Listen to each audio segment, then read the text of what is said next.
안녕하세요. DJ 라니입니다. 오늘의 사연 시작해 보겠습니다. 저는 시댁 식구들을 정말 아끼고 소중하게 생각했는데 여러분도 그러셨나요?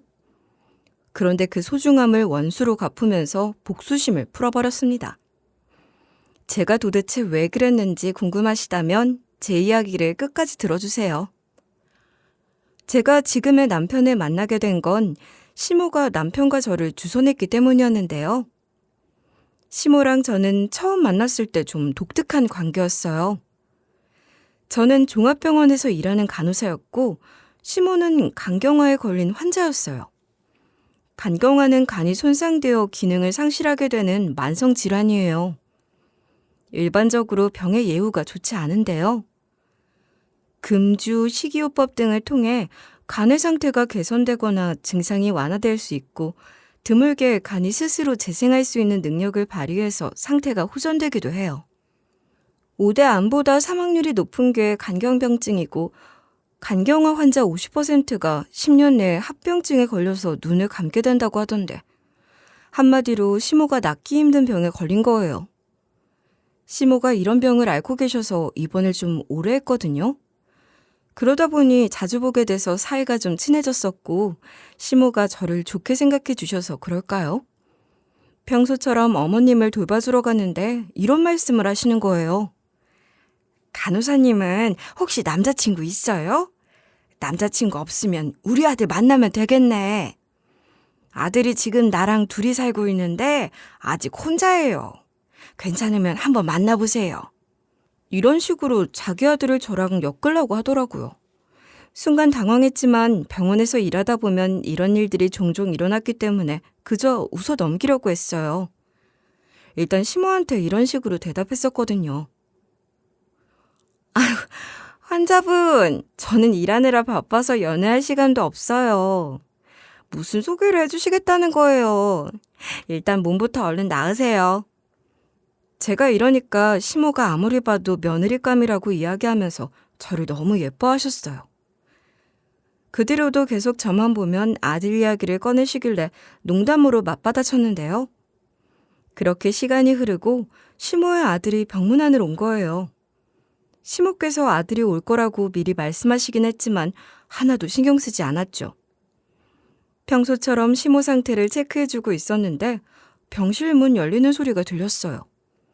그래서 제가 무심코 뒤를 돌아보니 너무 제 스타일인 남자가 서 있는 거예요. 이상하게 심장이 막 뛰고 있는데 그 남자가 제 쪽으로 오더라고요. 정확히 말하자면 제 쪽이 아니라 시모 쪽이었지만요. 제 스타일인 그 남자가 시모의 아들이었던 거죠. 제가 홀린 듯이 시모 아들을 쳐다보고 있으니까 시모 아들도 저를 빤히 쳐다보다가 인사를 꾸벅 건넸어요. 안녕하세요, 선생님. 저희 엄마 간호해 주셔서 감사합니다. 안 그래도 엄마한테 말씀 많이 들었어요. 엄마가 틈만 나면 와서 만나보라고 하시더라고요. 제가 순간 얼굴이 새빨개지면서 아무 말도 못하고 있었거든요. 그니까 시모가 아들 등을 막 떠밀면서 이러는 거예요. 저 간호사 좀 만나봐라. 간호사님도 우리 아들을 좀 마음에 들어 하시는 것 같은데 우리 아들 어때요? 우리 아들 마음에 들면 번호 좀 줘요. 시모가 옆에서 일해서 시모 아들이랑 연락처를 주고받게 됐죠. 그 사람이 바로 지금의 우리 남편이에요. 남편이랑 서로 호감을 느껴 이 일을 계기로 연인 사이로 발전해서 결혼하게 된 건데요. 결혼 후 저는 시모랑 함께 살게 됐어요. 일반적인 상황이면 시모랑 함께 산다는 건 며느리 입장에서는 엄청 부담스러운 일이죠. 하지만 저는 전혀 부담스럽지 않았어요. 오히려 어머님이 저희랑 살기 싫다고 거절했다면 제가 설득했을 거고요. 여기엔 이유가 있었어요. 앞에서 설명했듯 어머님이 간경화에 걸리셔서 남편이랑 제가 연애를 시작했을 때부터 상당히 안 좋은 상태였어요. 그런데 병이 나아지지 않았고 갈수록 나빠지기만 하는 거예요. 결국 저랑 남편이 결혼한 지 몇 달도 채 되지 않았던 시기부터 이미 시모의 상태는 의사조차도 머뭇거릴 만큼 생존율을 장담할 수 없는 상태가 되었어요. 사실상 시한부 판정을 받고 죽음을 기다리는 처지가 된 거예요. 그러던 어느 날 시모께서 남편과 저를 시댁으로 불러서 이런 말씀을 하시더라고요. 이제 살 날이 얼마 남지 않은 것 같아. 병원에서 치료받는 것도 더는 의미가 없을 것 같고 마지막 가는 길은 집에서 편하게 지내고 싶어. 그 말을 듣는 순간 가슴이 미어지는 것 같았어요. 남편도 표정이 확 어두워진 채로 고개를 끄덕였는데요. 그래서 제가 어머님의 손을 꼭 잡고 이렇게 말씀드렸어요. 어머님, 집에서 지내고 싶으시면 그렇게 하세요. 병원에서만 계시기엔 너무 힘들었을 거예요. 병원도 아니고 집에서 지낼 거면 차라리 저희가 모시고 싶은데 그래도 괜찮을까요? 남편이랑 상의도 없이 이렇게 말해도 되는 건가 싶으시죠? 사실 저희가 시모 상태를 보고 점점 안 좋은 예감이 들고 있었거든요. 이러다 곧 어머님이 숨을 거둘 것 같아서 남편이랑 시모에 대해 이야기 나눈 적이 있어요. 그러니까 시모의 마지막을 병원에서 보내게 할까, 시설에 모실까, 아님 아주버님들과 이야기 나눌까 여러 상의를 하려고 한 건데요. 그런데 저는 이미 생각해둔 게 있어서 남편에게 이런 제안을 했었어요. 만약에 어머님 상태가 여기서 더 나빠지면 차라리 우리가 모시는 게 어떨까? 어머님이 종종 집에서 마지막을 보내고 싶다고 하시는데 집에서 혼자 계시는 것보다 우리가 함께 있는 게 나을 것 같아. 남편이 제 말을 듣고 고개를 떨구는 거예요. 제가 갑자기 왜 그러냐고 물어보니까 남편이 한참을 훌쩍이다가 제게 이렇게 이야기했어요. 당신이 먼저 어려운 말을 꺼내줄 줄 몰랐어. 나라면 장모님 모시자고 말하기 어려울 것 같은데. 사실 나도 엄마를 모시고 싶었는데 먼저 모시자고 해줘서 고마워. 남편이랑 이런 상의가 있었기 때문에 어머님이 집에서 여생을 보내고 싶다고 했을 때 바로 우리가 모시겠다고 한 거였어요. 어머님이 다행히 저희랑 같이 살겠다고 하셔서 병원에서 퇴원해 저희 집으로 오게 되는데요. 혼자서 지내기는 힘드니 차라리 어머님이 살던 집을 팔고 우리 집에 아예 들어오기로 한 거예요. 그리고 시모가 집 판 돈을 남편이랑 신우한테 나눠주셨어요. 그렇게 어머님이 저희랑 지내게 된 후로 이런 식으로 표현을 많이 해주셨죠. 우리 며느리한테 항상 고맙다. 우리 며느리가 정말 고생이 많아. 내가 아무리 병에 걸렸다지만 병든 시모랑 같이 산다는 게 쉬운 일이 아닌데 그런 결정을 내려줘서 고마워. 어머님이 이러면서 매번 울먹거리셨거든요. 그래서 시모가 이럴 때마다 제가 웃으면서 이렇게 대꾸해드렸어요. 어머님, 그런 말씀 마세요. 저희가 남도 아니고 가족이잖아요. 아픈 가족 모시는 건 당연한 거죠. 그니까 너무 눈치 보거나 마음 쓰지 마세요. 남편의 여동생인 신우도 병문안 때문에 저희 집에 자주 왔거든요. 올 때마다 항상 두 손 가득 뭘 들고 와서는 저한테 선물을 주면서 이러더라고요. 새언니가 고생이 많아요. 자식도 간호하기 힘든데 엄마를 이렇게 잘 모셔주고 있어서 제가 다 감사해요. 제가 지금 엄마 모시기 힘든 상황인데 새언니 덕분에 한시름도 왔어요. 신우가 이러길래 괜히 쑥스럽고 민망해지더라고요. 그래서 제가 그 말에 손사래를 치면서 이런 식으로 대답했었는데요. 에이, 저도 아가씨 상황 다 아는데 너무 미안해하지 말아요. 어머님이 이렇게 힘드신데 제가 조금이라도 도와드리는 게 당연한 거죠.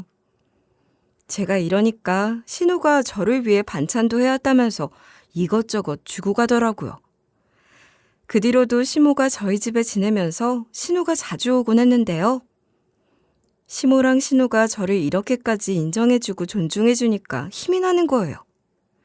그래서 더 열심히 간병을 했는데 제 정성스러운 간호가 통했던 걸까요? 시모 상태가 점점 좋아지더니 기적적으로 살아난 거예요. 왜 시한부인 말기암 환자도 간혹가다 기적적으로 상태가 좋아져서 완치까지 되는 일들이 벌어지잖아요. 이 세상에는 간혹 과학으로 설명할 수 없는 일이 벌어지지 않나요? 우리 시모가 딱 그런 케이스였던 거예요. 다들 저를 칭찬하면서 이게 다 집안에 여자를 잘 들인 덕분이다. 효부 덕분이라고 해줬는데요.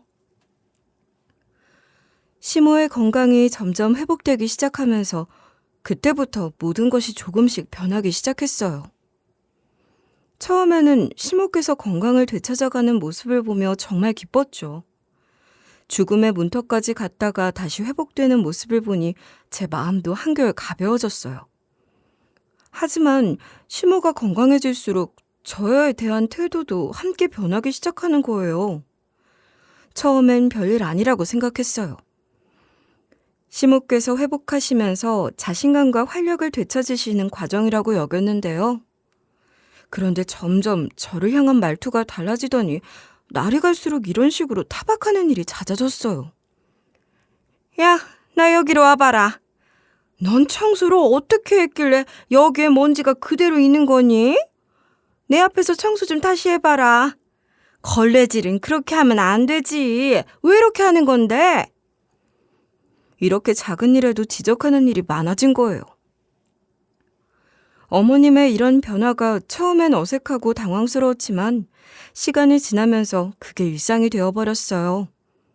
어느 날은 시모께서 저를 부르시더니 또 이러시는 거예요. 왜 이렇게 집안일이 엉망이니?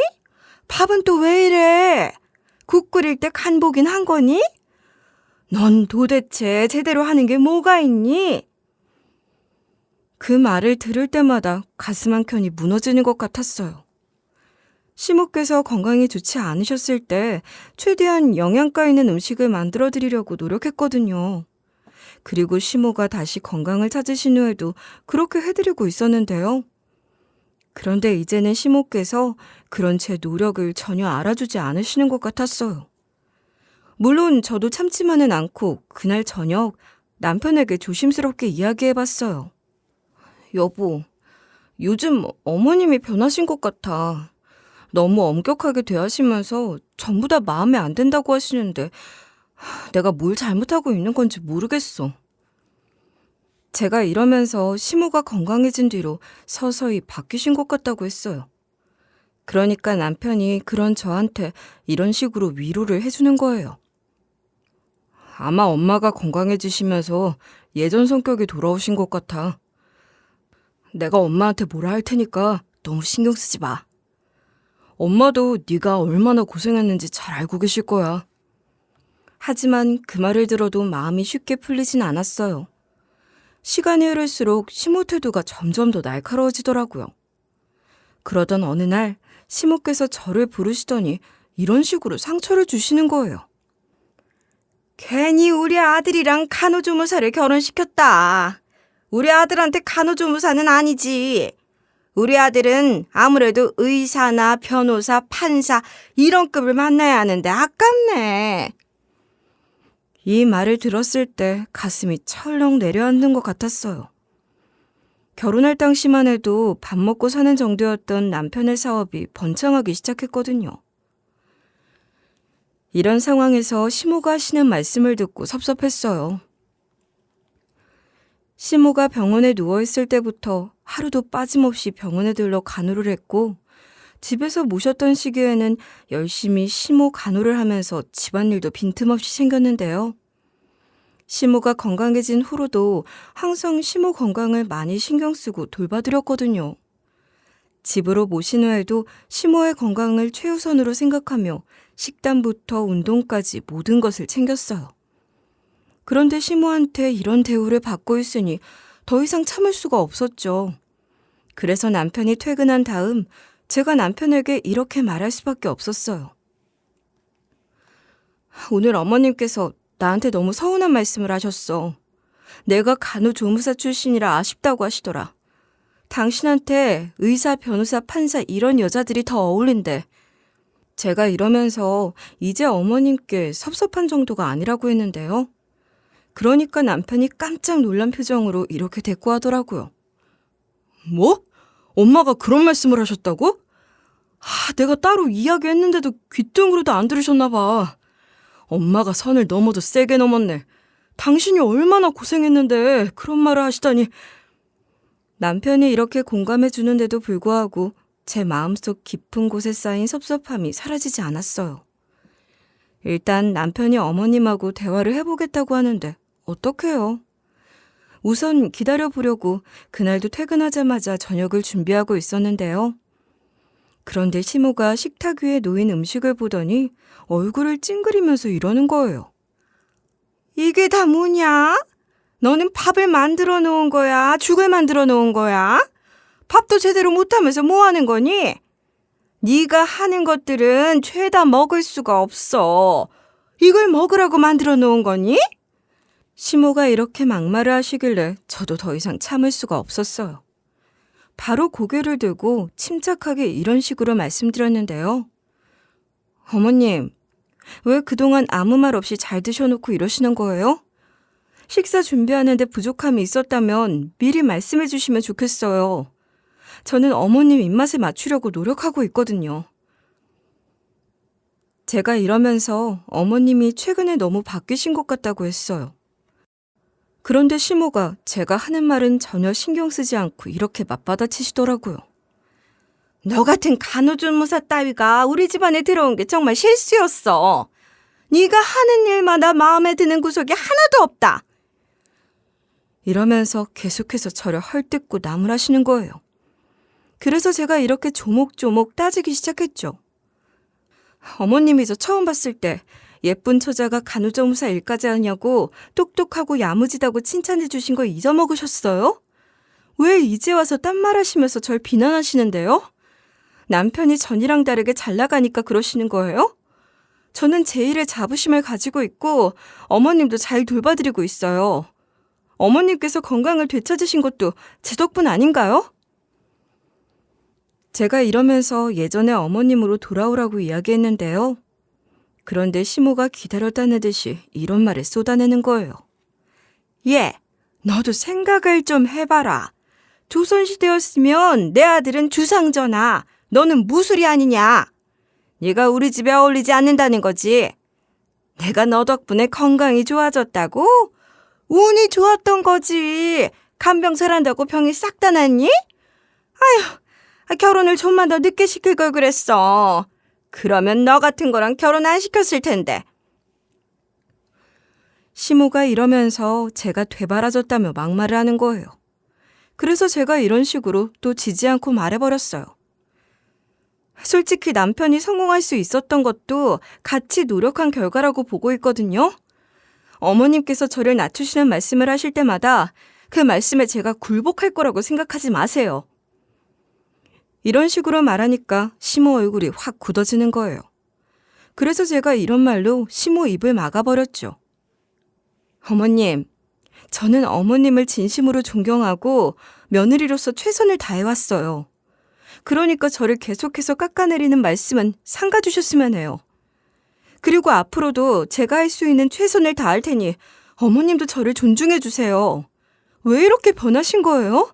예전엔 안 이러셨잖아요. 시모에게 분노와 배신감, 상처를 느낀 저는 어느새 목소리가 떨리고 있었어요. 속이 부글부글 끓어서 금방이라도 울분이 터져나올 것 같은 거예요. 그런데 시모가 그런 제 모습을 보고도 오히려 뻔뻔하게 이런 말을 씨부리고 있더라고요.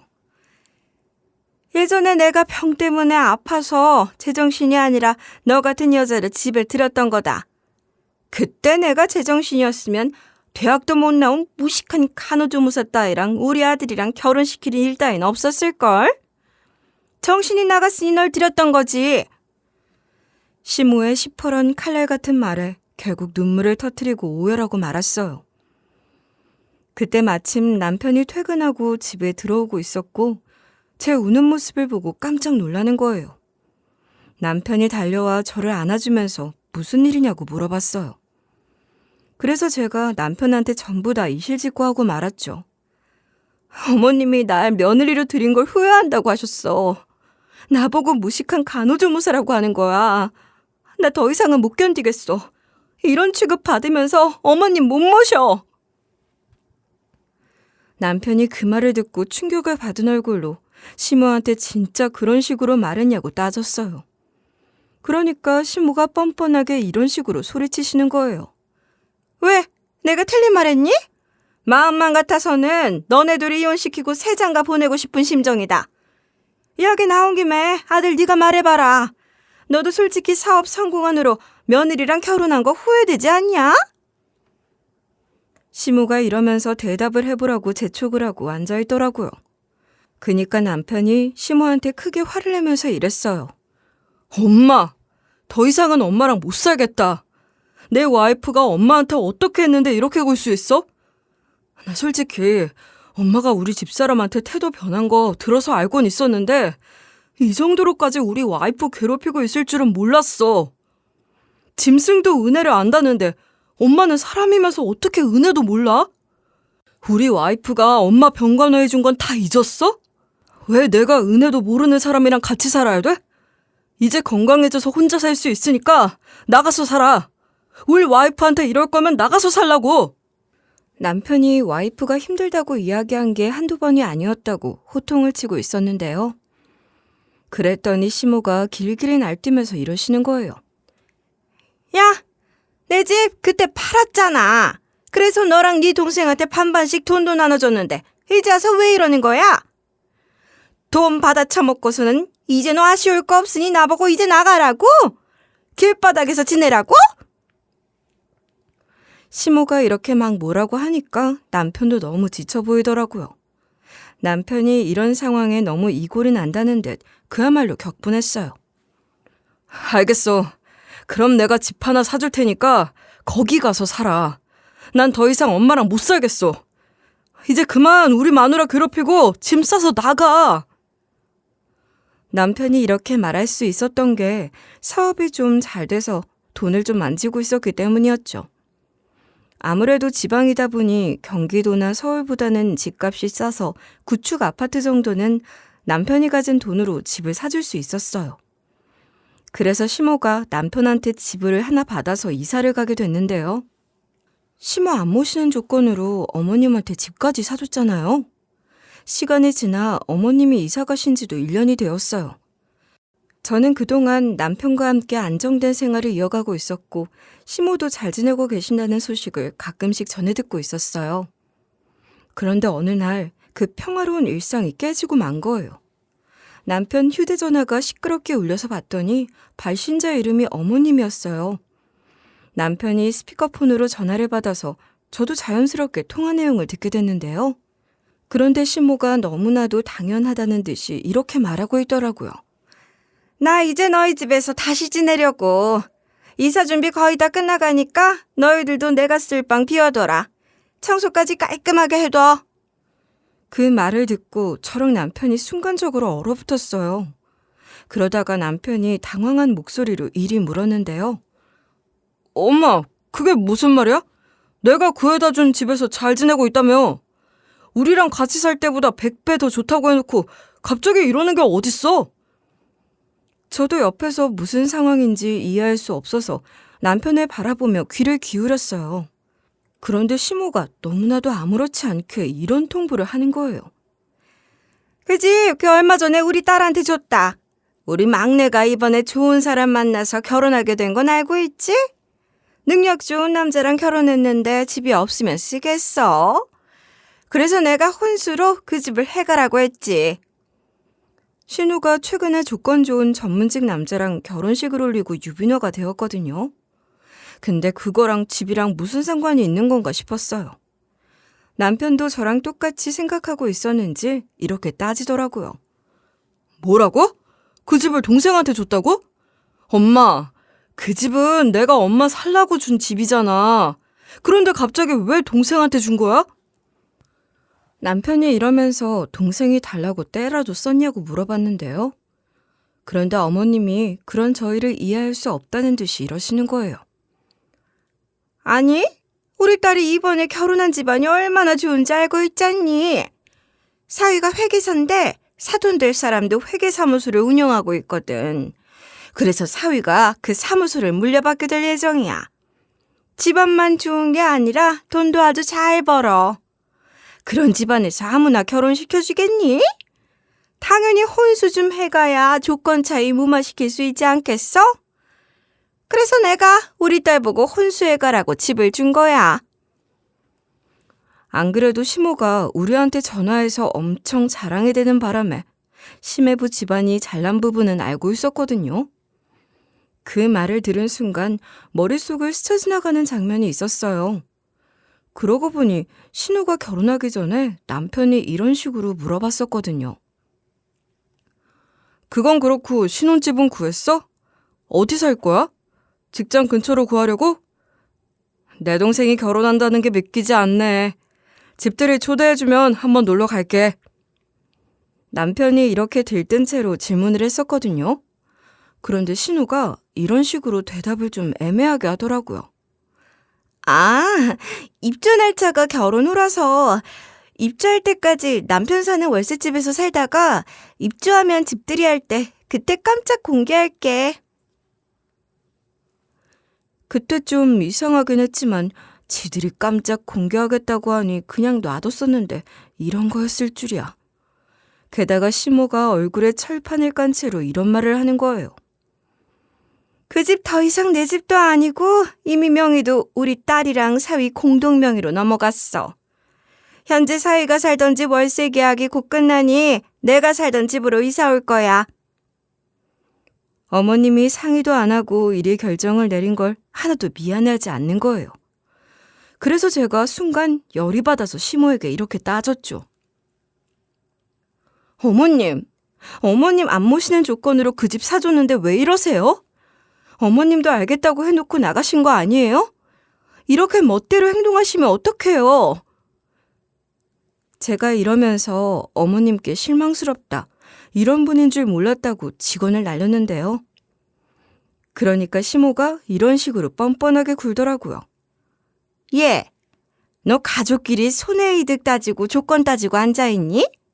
어쩜 애가 이렇게 정이 없니? 시끄럽고 보름 뒤에 애들 들어오니까 그렇게 알고 있어라. 짐 챙겨서 갈 테니까 알아두라고. 저녁 때쯤 갈 테니 저녁밥은 싸게 미리 준비해두고. 오징어 숙회 먹고 싶으니까 그건 꼭 해놔라.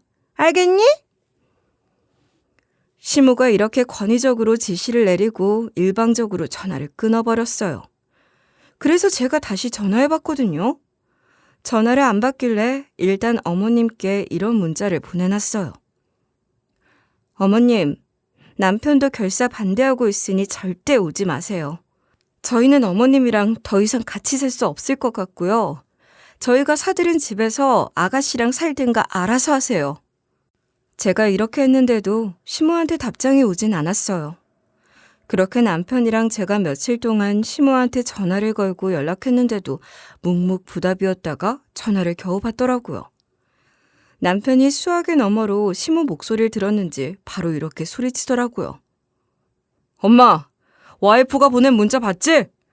우리가 전화로 확실히 이건 아니라고 이야기했는데 엄마가 개무시해서 문자까지 보냈어. 그러니까 우리 집으로 오지 마. 알아서 해결하라고. 남편이 이렇게 단호하게 이야기한 다음에 전화를 확 끊는 거예요. 제가 어머님이 뭐라 하셨냐고 물어보니까 남편이 이랬어요. 이 정도로 말해뒀으면 오진 않을 거야. 엄마도 이 정도만 알아들었겠지. 우리 말 전부 다 무시하고 오면 사람도 아니자 진짜. 남편이 이래서 시모가 안 올 거라고 생각했거든요.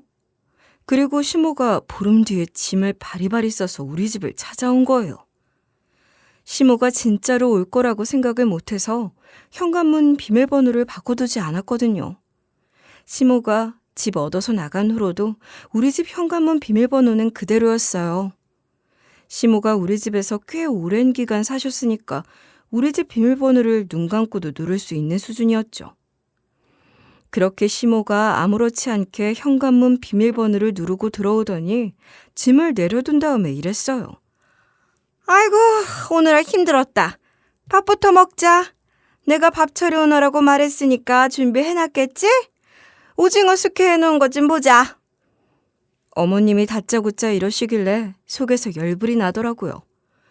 그래서 제가 이런 식으로 버럭 소리를 지르고 말았어요. 어머님, 지금 무슨 소리 하시는 거예요? 당연히 밥은 준비해놓지 않았죠. 저희가 전화랑 문자로 오지 말라고 말씀드렸잖아요. 제가 이러면서 어머님께 나가라고 단호하게 이야기했는데요. 그러니까 시모가 이렇게 길길이 날뛰는 거예요. 인연이 시모 말을 거역해? 시엠이 굶기려고 작정했니? 괜히 너 같은 걸 우리 아들한테 소개시켜줬다. 간호조무사년이 뭐가 좋다고 우리 아들이랑 붙여줬는지 모르겠네. 시모가 이러면서 저를 위아래로 훑어보더니 눈빛으로 저를 까해보는 거예요. 그래서 제가 이런 식으로 성을 내고 말았어요. 어머님이 뭐가 예쁘다고 밥까지 차려서 대령해야 하는데요? 이런 상황에 밥이 목구멍으로 넘어가세요? 이거 보시면 있던 식욕도 떨어지실걸요? 이렇게 말하고 나서 시모 발밑으로 봉투 하나를 던졌어요. 시모가 이게 뭐냐고 물어보길래 박장대소하며 비웃어버렸죠. 그니까 어머님이 제가 준 봉투를 열어보더라고요. 그 안에 서류가 들어있었는데 제가 시모한테 준 서류는 바로 등기부 등본이었어요. 어머님이 그걸 보시고 이런 반응을 보이셨는데요. 나 참 얼척없어서 이게 점점 본색을 드러내네. 시모 발밑에 물건을 막 던지고 앉아있고 이게 뭐 어쨌길래 그래? 시모가 이런 식으로 말하면서 등기부 등본을 보다가 얼굴이 하얗게 질리기 시작했죠. 등기부 등본이 어땠길래 시모 얼굴이 사색이 됐냐고요? 사실은 이랬어요. 시모가 우리한테 일방적으로 우리 집에 다시 가겠다고 통보했던 그날, 앞에서 말했던 대로 우리는 다시 시모한테 문자도 하고 전화도 해봤지만 묵묵부답이었다고 했잖아요. 시모가 그런 식으로 굴고 우리 연락도 씹으니까 저랑 남편이 기가 막혔는데요. 그런데 남편이 은밀하게 이런 제안을 하는 거예요. 일단 등기부 등본을 확인해보자. 엄마 말대로 동생이랑 매부 명의로 되어 있는지 보게. 엄마가 평소에 거짓말을 잘 치다 보니 동생이 그 집에 살 수는 있어도 명의는 엄마 명의로 되어 있을 수도 있어. 남편이 이러길래 등기부 등본은 생판 남이라도 떼볼 수 있는 게 등기부 등본이다 보니 우리가 그 집 등본을 떼서 봤죠. 시모 말대로 신우랑 신우 남편 공동 명의로 되어 있었는데 충격적인 건 그것뿐만이 아니었어요. 신우 남편 지분이 담보로 잡혀 있는 거예요. 그걸 본 순간 경악을 했죠. 남편도 놀라서 신우한테 전화를 건 다음에 이렇게 물어봤는데요. 야, 너는 내가 우리 엄마한테 준 집을 가져간 것도 모자라 대출까지 받았냐? 해도 너무한 거 아니야? 인생을 이제 막장으로 살기로 마음 먹은 거야? 남편이 이러면서 저도 신우 목소리를 들을 수 있게 스피커폰으로 전환했죠. 그러니까 신우가 어처구니가 없다는 듯이 이러는 거예요. 그게 무슨 소리야? 대출이라니! 갑자기 연락해서 뭔 말을 하는 건지 모르겠네? 지금 집으로 담보대출을 받았단 소리야? 신우가 이러길래 남편이 등기부 등본을 휴대폰으로 스캔 떠서 보내줬는데요. 전화통화를 하면서 문자가 온 걸 볼 수 있었어요. 신우가 등기부 등본을 확인해보고 이렇게 충격에 휩싸이는 거예요. 아니 이게 뭐야? 나는 이거 모르는 일이야. 도대체 언제 대출을 받은 거지? 남편한테 물어봐야 할 것 같은데? 일단 엄마한테는 말하지 말아줘. 신우가 이런 식으로 애원을 하길래 우선 심해부랑 이야기하고 전화나 주라고 했어요. 그리고 그날 저녁 신우한테 전화가 와서 남편이 받아봤거든요. 신우가 집이 떠나가라 엉엉 울면서 이러는 거예요. 남편한테 전화해서 추궁하니까 남편이 갑자기 욕을 하면서 전화를 끊어버렸어. 남편이 그 뒤로 전화를 해도 안 받고 문자를 해도 답장이 없었어. 그래서 내가 남편이 일하는 회계사 사무소까지 찾아갔거든. 신우가 이렇게 말한 뒤에 한참을 울다가 말해줬는데 회계사 사무소에서 신우 남편이 아예 없었대요. 신우가 사무실에 한참 기웃거리다가 마침 직원들이 지나가길래 그중 한 명을 붙잡고 이렇게 물어봤다고 하는데요. 저 혹시 이생남 씨 어디 갔는지 알고 계시나요? 제가 그 사람 와이프인데 연락이 안 돼서요. 혹시 오늘 출근 안 했나요? 신우는 어디로 갔다고 이야기를 하거나 출근을 안 했다는 식으로 대답이 나올 줄 알았대요. 그런데 회계사 사무소 직원 입에서 이런 말이 나왔다는 거예요. 에? 그 사람 관뒀는데요? 관둔 지 꽤 됐는데 말씀 못 들으셨어요? 이상하다. 승남 씨 와이프분 맞으세요?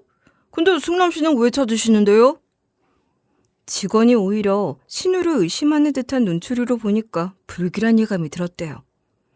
그래서 신우가 설마 하는 마음에 이렇게 질문해봤다고 하는데요. 그게 무슨 말이에요? 우리 남편이 아버님 사무소에서 일하는데도 관뒀어요? 저희 아버님 이름이 이영식인데 여기 대표 회계사세요. 신우가 이러니까 회계사 사무소 사람들이 서로를 의아스럽게 쳐다봤다고 하더라고요. 그리고 직원 중 한 명이 어리둥절한 표정으로 이랬다는 거예요. 아버님이요? 여기 대표 회계사 여성분이신데요? 뭔가 잘못 알고 계신 것 같네요. 게다가 승남 씨는 회계사도 아니었고 사무보조였어요. 심지어 그 사무보조 일도 못해서 최근에 잘렸거든요. 그리고 이영식이란 분은 아예 처음 들어요. 회계사무소가 시아버지 거시긴커녕 아예 그런 사람이 없었다니. 신우는 그제서야 자기가 남편한테 완전 사기를 당했다는 걸 알게 된 거예요. 그래서 신우가 남편한테 전화해서 이렇게 하소연을 늘어놓기 시작했었죠. 오빠, 나 이제 어쩌면 좋아? 완전 사기꾼 만난 것 같아. 난 절대 안 당할 줄 알았는데 내가 사기 결혼을 당하다니. 이건 진짜 말도 안 되잖아. 저희는 신우가 이러는 걸 스피커폰으로 듣고 있어서 사이다를 먹은 것 같았는데요. 게다가 신우가 우리한테 이런 부탁을 하는 거예요. 지금 오빠랑 세훈이 같이 듣고 있어? 이거 엄마한테 아직 말하지 말아줘. 세훈이한테도 부탁드릴게요.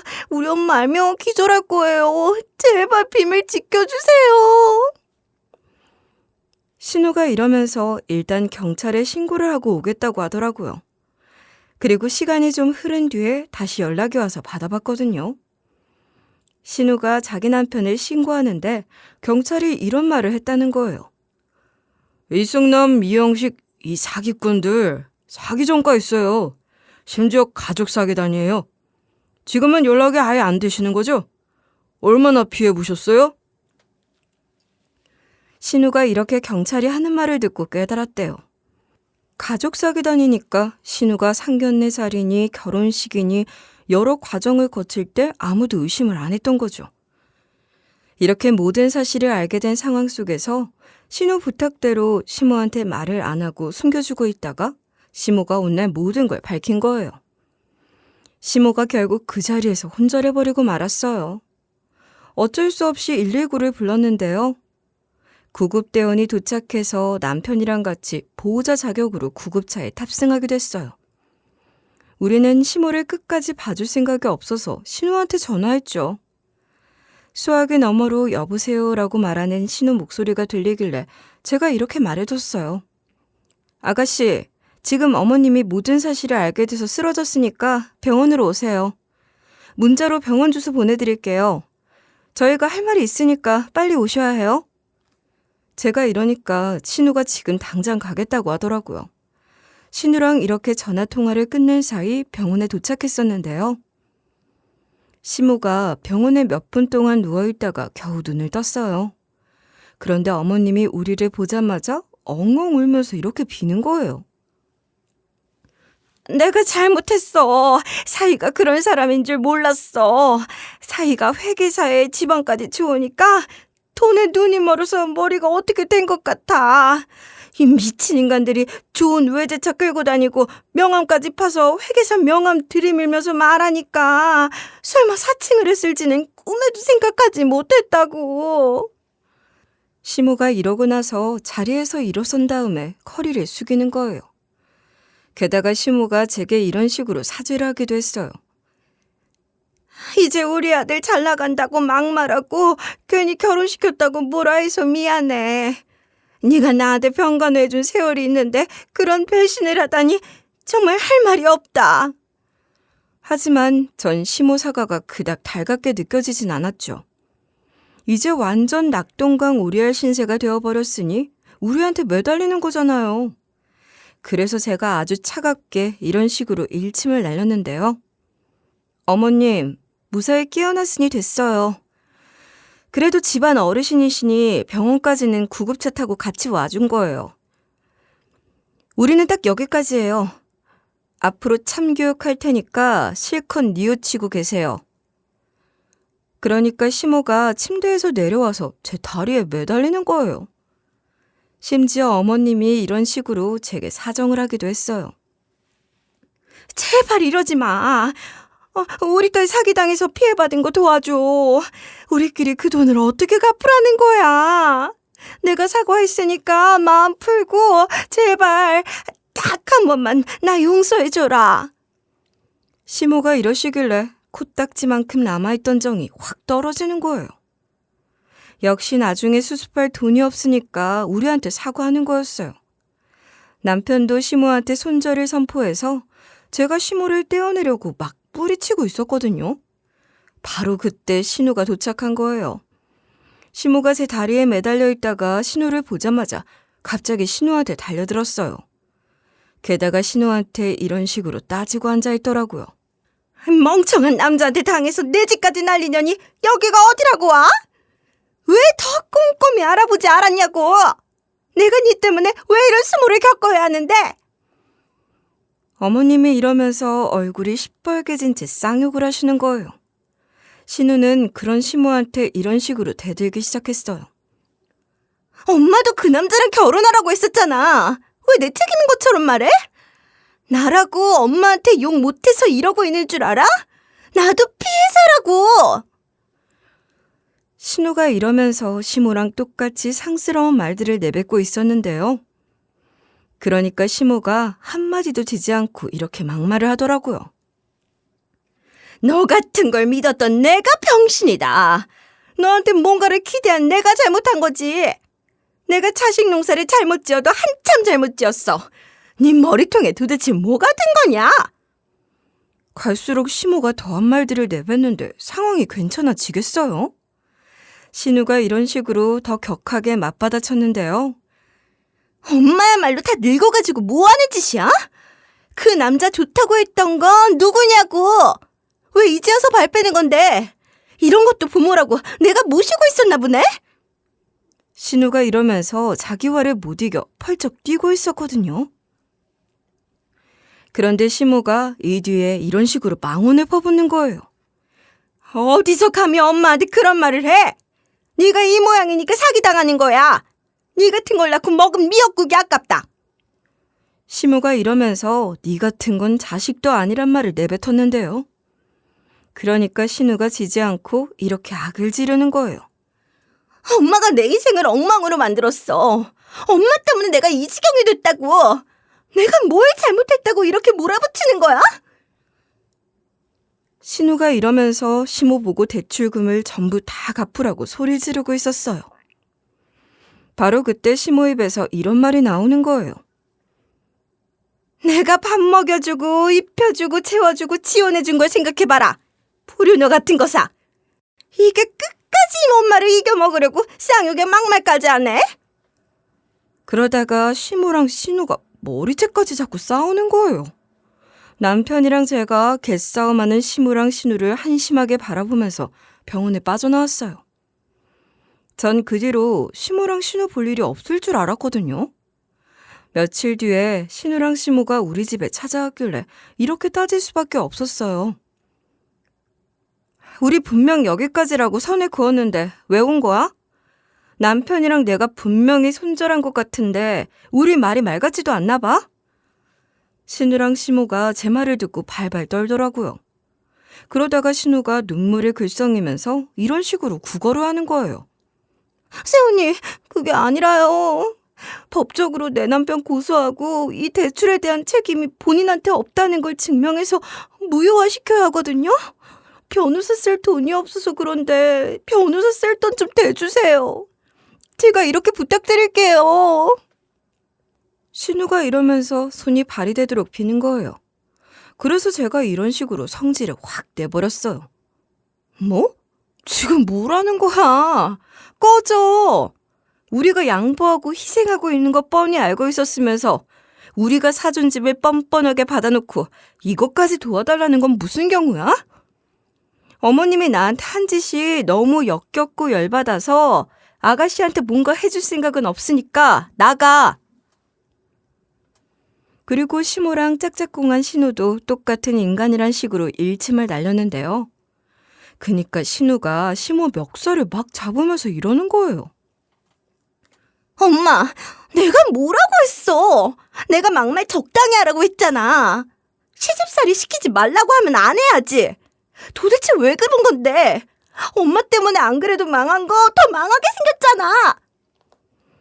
신우가 전부 다 내질러 놓고 주저앉아서 대성통곡을 하더라고요. 신우가 질질 짜면서 이러는 걸 듣고 있었는데요.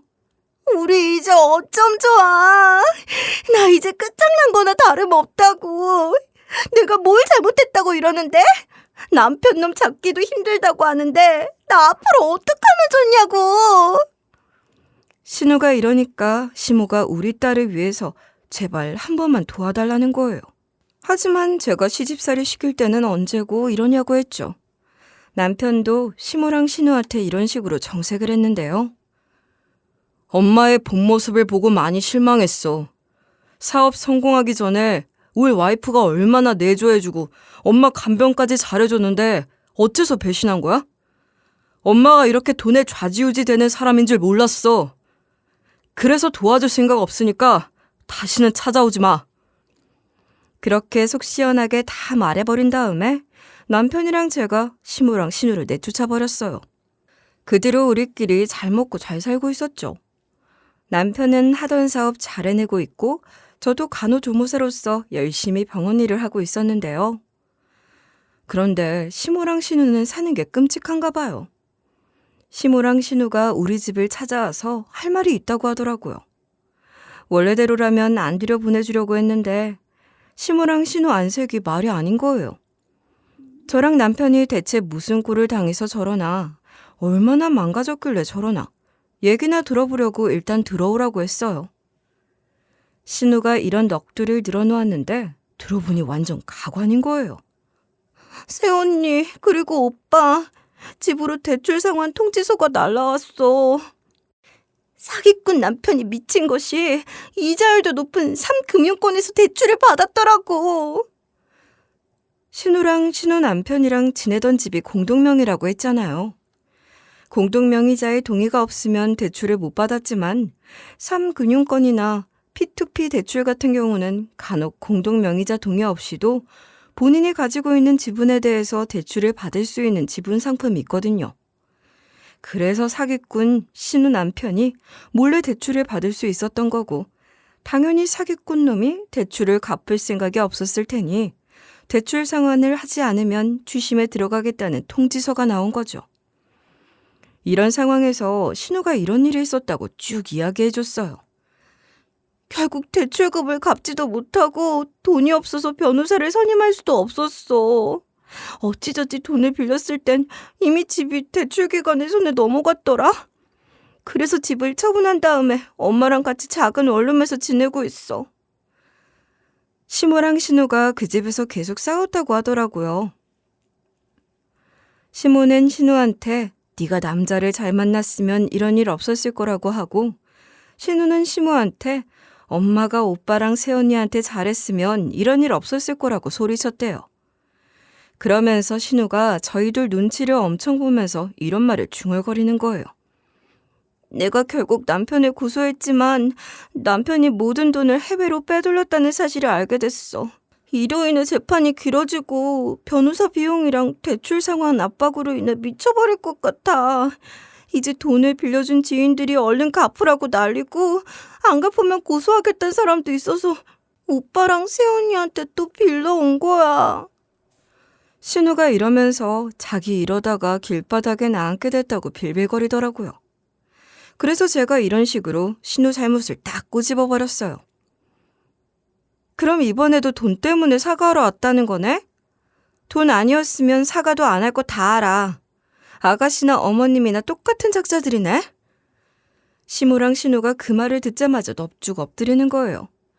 그 와중에 시모가 부들부들 떨면서 이렇게 사정하기 시작했어요. 며느라, 앞으로는 사과할 일 생기면 바로 말할게. 그러니까 우리 제발 용서해주고 받아줘라. 곁에 두고 얼마나 잘하는지 지켜봐. 우리가 어떻게 하는지 보여줄게. 하지만 전 시모랑 신우 못 믿겠다고 했고 남편이 그 둘을 내쫓아 버렸는데요. 시모랑 신우가 현관문을 두드리며 미안하다고 오열하길래 제가 이렇게 말해버리고 말았어요. 또 찾아오면 접근 금지 신청해버릴 거예요. 지금 경찰 부를까요? 경찰은 사기건으로 만나는 것만으로도 충분하지 않아요? 시모랑 신우가 제 비아냥거리는 걸 듣고 한참을 울다가 가더라고요. 그리고 그 뒤로 시모랑 신우 연락처를 차단하고 우리끼리 잘 살고 있는 중이에요. 그러다가 이렇게 사연글을 보내게 된 거예요. 반복된 망언은 실수가 아니라 태도라고 하잖아요. 그러니까 여러분에게 막말하는 집안 식구들이 있다면 반드시 저처럼 손절하시길 바랄게요.